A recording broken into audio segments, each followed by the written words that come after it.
you use snubbers and support. Do you prefer any of this, like over other, like snubber is better or the spring support is better?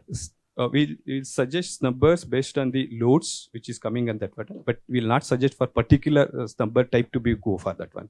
Based on the loads, they can go for a different category, different catalogs from the snubber manufacturers. Okay, and the second question is like you said you carry out RLA for that pipe section which is undergoing, say, kind of cyclic loading. Correct. Right? So there you, with the help of support or modification of the support after stress analysis, you reduce down the stress. Correct. Right? So do you have any case like you have a recommended for reducing the number number of cycle? Number of supports or cycles? I mean number of S you have reduced. Correct. Whatever the N, is there any chance of reducing that? Okay. In particular, this one, these turbine systems, piping systems are subjected to low cycle fatigues. Yeah. So number of cycles are within that limit. So only the stress you have reduced. Yeah, stress we have reduced. Why? Because in ASME that 7,000 cycles are minimum for low cycle fatigues, and then this was subjected to only for around 300 to 400 cycles. And one more last question is like you said that piping, when you have did the stress analysis, many locations you found higher stress. Correct. Compare, which was not seen at the design stage. Correct. Is it because like as built is different from what there in the isometric? Yes, exactly. But most of the times we observe that one. So whatever the isometric drawings we have, and then the piping system which we observe in the site, there are some differences. But good part was thickness. Come to the thickness part, the thickness is remaining thickness is more than the what we actually needed as per the course. Okay. Just want to make one comment further to this. If there are two things. Number one, if there is a set of operating condition, and then with that operating condition, how much life it can go. This is the life. And then I have this condition. With this condition, can I reduce the load and use for a whatever X number of period? Both can be done. I think he has worked on earlier cases, not in this particular case he showed. That kind of situations where within that limitation of wherever there is a defect, how many years it can go. That kind of analysis can also be done, and Shrikant and his team have done in the past, not in these particular cases he showed.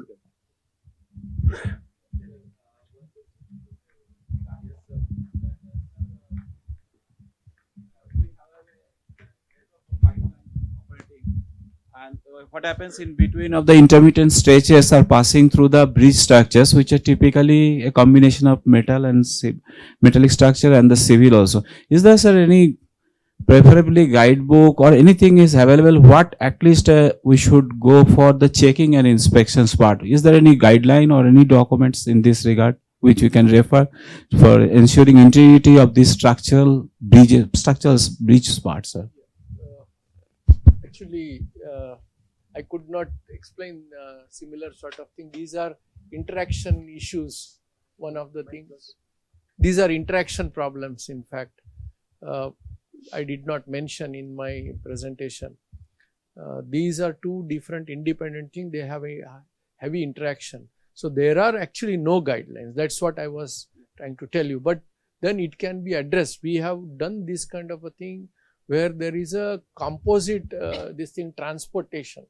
That means you don't have just one means of transport like railway, but there is a composite, like we have even the auto and all that. Similarly, there is a oil pipeline as well as a gas pipeline. So they are actually, as a service lines, there is an interaction. So these things also need to be, there are methods which we have devised, but these are all purely based on your experience, and as I said, there are no guidelines, but then it has worked because you have to go with the more scientific basis and how the interaction takes place, whether there is a structure fluid interaction, whether there is a, in fact, between concrete and the steel itself, there are different interactions that take place because of the joints. The joint is the most vulnerable part, and then unfortunately, if you see, the joints are designed by a concept of as a semi-brittle material. while it is not, in fact, we discussed the definition of brittleness in the morning. So, it's actually a very, it requires a very good engineering, philosophy to address. It's not a straightforward, but it can be done, and it has been done.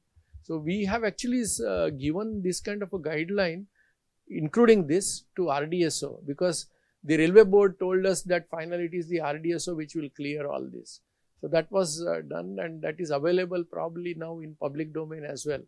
So, if you are very keen, then maybe we can discuss this during tea time. Okay, sir. Thank you. Hi, sir. Yeah. My question to Udit Nandi, sir. So, good morning, sir. Yeah, good morning. Sir, in one of the slide you presented, out of all the reasons of the incidents that are happening in the refinery, 40% were non-adherence to the SOP, right? And close to 15% was inadequate supervision. What do you think? What are the reasons with respect to non-adherence to SOP or the inadequate supervision in the refinery? There are several things in SOP. All comes as non-compliance to SOP. First of all, you will not have any SOP. You will see, as I told, we write pump to be started. In one step is pump to be started. But how to start the pump, whether priming is required or not, seal flushing is to be opened or not, those details will not be written. And what are the checks after starting the pump? We used to do, I was an operation guy. So when a pump is running, I used to check whether bearing is hot or not by touching by hand those days. Today, temperature gun is there. You can see with IR gun. So IR thermometer. So like this, what are the checks you have to do? All these steps are not there available in the SOP. Second part of it,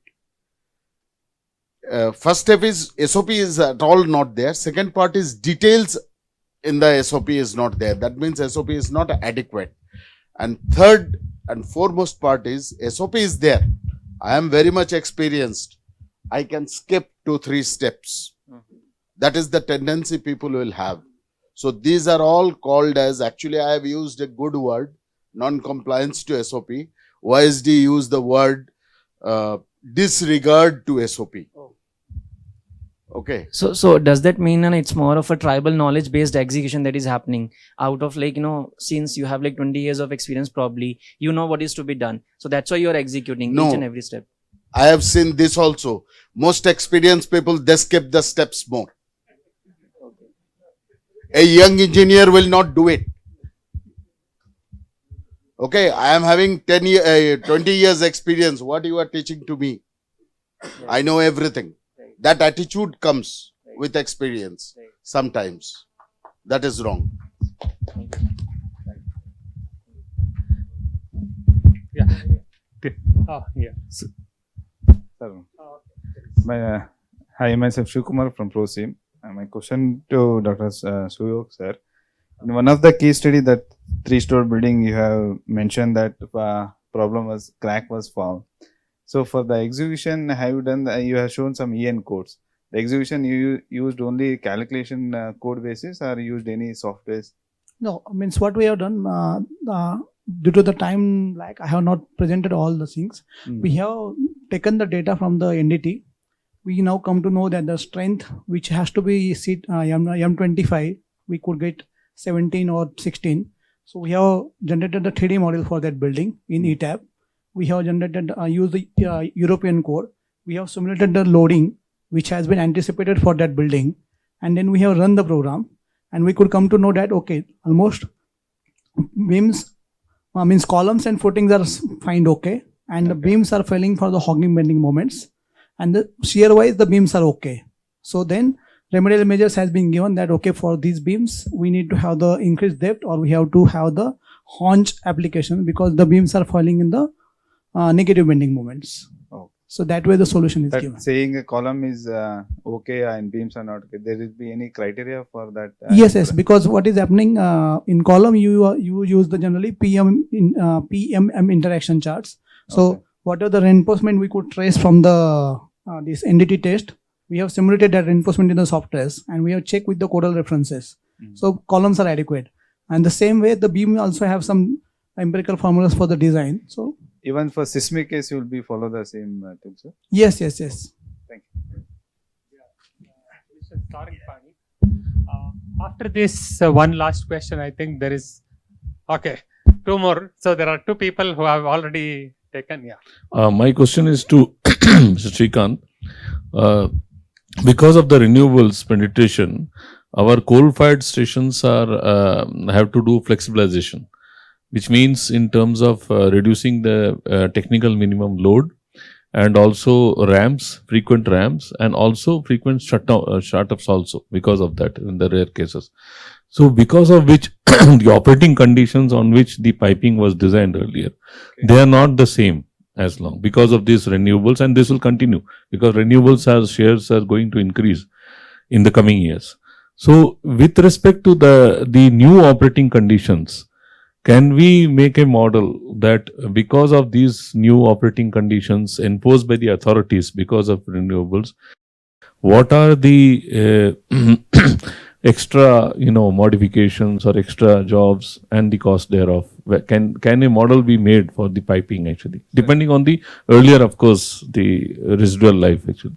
Okay, but that particular thing is like if the pipe design is, parameters is same as for the new parameters. Like if the temperature is within that the material selection parameters, if it is okay, then we'll go for a retrofit conditions. If it at all not matching with the basic criteria, then we have to go for a change in the replacement of a complete piping system. Say for example, piping. The question is about model. As long as they give you inputs, you can model, right? We can model, but Yeah. we are not sure about that same model can be used. Yes, sir.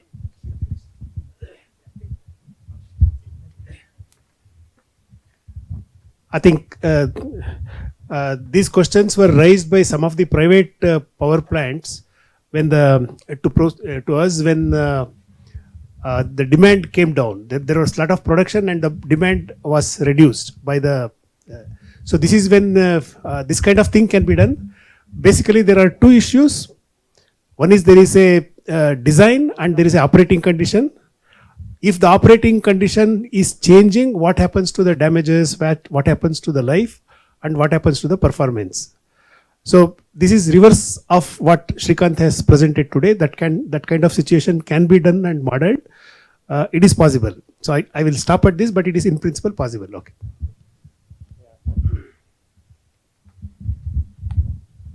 My question is to Professor Nagesh Iyer. We spoke about the assumptions considered in the design, right? One of the key assumptions in my view is the safety factors what we consider, because those are established based on the local learnings, made by the regulations or class societies, whatever we have. I come from offshore structural background, so we see we often use DNV and API. These are the standards. So sometimes the design is qualified with DNV but not by API. So how do you judge which code to be used for an Indian scenario, like where we don't have a codes available for such a condition? I think you have put multiple questions in the question. One is questioning the safety factor itself. Yeah. So there are, it's a philosophy. The safety factor is based on the kind of method which you employ to design. Okay, so there you make an assumption in terms of what is the type of life, and that's what I projected. So that is built into the standards which you probably used, either DNV or API, and what include even LRS also gives you that. Probably LRS is a better one. I don't know why you didn't use it. And there's another one is a Germinator-Lloyd. So that also gives you a lot of basic background on why these factors, how they were arrived at. And today I was actually mentioning, if you use the risk assessment and reliability method, that is the approach, then you can in fact optimize your safety factors. So don't mistake factor of safety with safety factors. So these are two different things. So I think you meant safety factor, am I right? So for safety factor, the best approach would be to use the probability based analysis, and that would give you a much better and controlled in terms of your doing design. Okay. Did I answer your? No, whatever you see, that's what I'm saying. The earlier ones codes, if you have, yeah. Discuss during So it's basically you should not get into the deterministic concept to arrive at your safety levels. My question is to Srikanth. Thank you for the nice presentation. I'm just curious to know that how did you measure the remaining creep life? Like, have you taken into account this Larson-Miller parameter for the calculation of this? And in associated with this question, I wanted to ask that how do you incorporate the involved creep mechanisms like the Cobble creep, Navarro herring creep, and all? Because as you mentioned that the fatigue cycle less than 7,000, like low cycle fatigue, you basically observed. So in that case, this Cobble creep would be the dominating effect. So how do you taken this into account in your study? Okay, LMP basically that is empirical formulations that can be used for the remaining life assessment. That is for the ideal conditions when we have the system, and then it is having some ideal conditions, having a decent temperature and pressure, and then you'll have a formulas, and then you'll put the parameters in that one, and then you'll get the remaining life assessment. When we do the remaining life assessment using the fatigue creep interactions, then we have to go for a detailed material properties, that is for the temperature dependent properties need to be assigned in a way each software it can take into considerations of both the parameters. So it is basically the software based database Correct. that you use. Correct. Okay, thank you. Good. Thank you very much.